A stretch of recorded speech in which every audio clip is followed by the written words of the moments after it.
I want to talk about a sad subject, talk about bankruptcies. And there has been a major shift in bankruptcies in the last year. Not a good one. And they're all bad. Like every bankruptcy is a terrible, traumatic experience for anybody who goes through it. But we're watching a major, major shift evolve in Ontario and British Columbia. And that is bankruptcies for homeowners. Let me explain. For a number of years, like a very long time, and particularly between 2020 and 2023, there were effectively no bankruptcies in Ontario and hardly any in British Columbia. When I say no, I mean incredibly small numbers. I'm sure there were a couple, but very, very tiny numbers of bankruptcies of people who owned homes. Very rare, very rare. And it was renters. It was just renters who were filing for consumer proposals or bankruptcy, any kind of insolvency. There's two major categories, but I'm not a trustee. I'm not going to go through that with the audience. But the major difference today is homeowners. Not only are bankruptcies up, and we will see those numbers climb this year. They are up. They're significantly up. And they're going to climb more. Homeowners. Like, I'm serious. There were no homeowners for several years. When I say no, like, I'm not playing. I'm thinking like a big trustee, like the biggest trustee in Ontario, for years might only see a dozen homeowner bankruptcies a year. That's it. Renters, yep, a normal cycle of people who got in trouble. Because let's face it, people make mistakes or bad things happen to good people and they have to file for some kind of insolvency. It's just for real. No homeowners, but now homeowners, tons of homeowners. So what is the reason behind this very major change? Now, I'm going to run a whole big podcast on this with my friend Scott Theriault, who is one of the top bankruptcy trustees in Canada. And it's going to be packed full of information, but I just want to talk about this particular subject, this very simple issue of why now? Why so many homeowners today? Well, let's start from the beginning. Between 2008 and 2022, it's pretty fair to say that house prices in Canada, almost all of Canada, just went up. Yep, there was a blip in Alberta, 2015, hard times, lots of people felt the pressure. Most people, Alberta actually came through that very bad patch of ridiculous. There were huge layoffs in the energy sector. The oil price of energy fell through the floor. It was a very hard time for Alberta. But almost everybody managed to hold on. They held on. There was some bankruptcies, sure, some homeowner bankruptcies, and people saw the values of their homes drop significantly. But throughout almost the rest of Canada, don't get me wrong, some places pretty stable.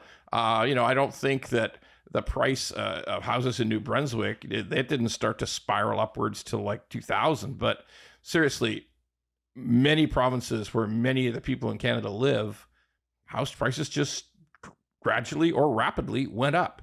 Now, here's the thing. If you're a homeowner in this environment of constantly increasing prices, oh, by the way, mortgage rates were super low. They were super low during that period I just mentioned, 2008 through 2022. As a matter of fact, 2021 was literally mortgage Christmas, where you could get a 5-year fixed for 1.69%. Yeah, not kidding.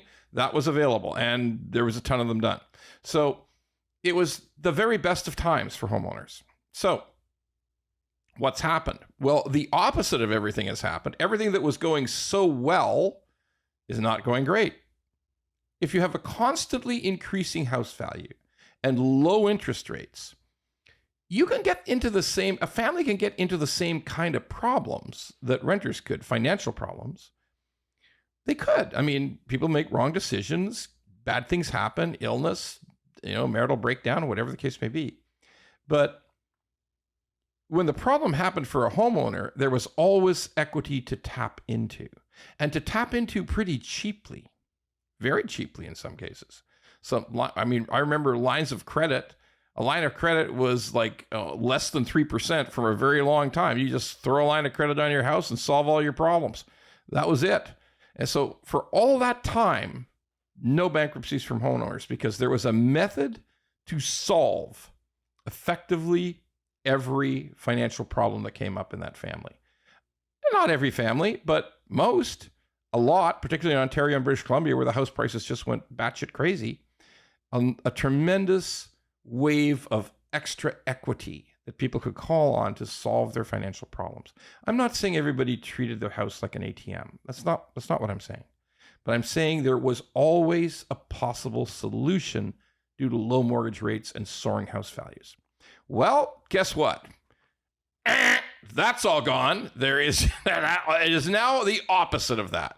House values are falling in many regions. They're falling. They're down. They're down from where they were. If you bought a house in parts of the 905, parts of Southern Ontario in 2021, it could be worth as much as 22% less than it is when you bought it. You have no equity in the house at all. Mortgage rates are up, significantly up from where they were. Not as bad as they were a year and a half ago, but still all up.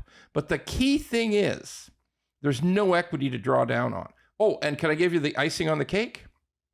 The condo crash, the 416 condo crash. So, and the little side note of many mortgage rates going up and general unaffordability, all kinds of other costs going up. Cars, car insurance, home insurance, food. Oh my God, food.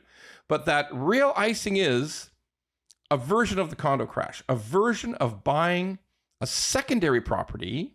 And it might even have just been a cottage. It might just even have been a vacation home.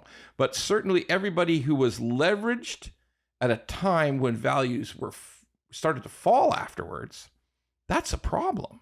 That's a problem. All kinds of real estate issues came home to roost. You might have bought a vacation home. You were there for a couple of months of the year, but you rented it out on Airbnb or Vrbo. And by the way, that is gone. I mean, nobody wants it. Nobody can afford it. The bookings are way, way down. But the condo thing, if you bought that condo that you now need to close on and you can't close, the best move is bankruptcy. At least the best move is insolvency. It might be consumer proposal because you might be able to keep your house. You probably will keep your house, escape the lawsuits, not have to close, and that becomes an option.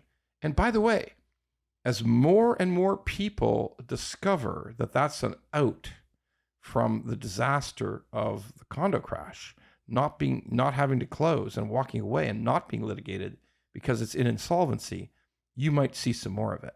So all I'm saying is this whole different world of house values down, mortgage rates up, condo crash, general unaffordability. I mean, how am I going to pay my property tax?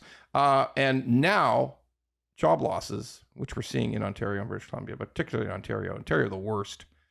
Yeah, there's going to be many more homeowners, sadly, going to see a bankruptcy trustee.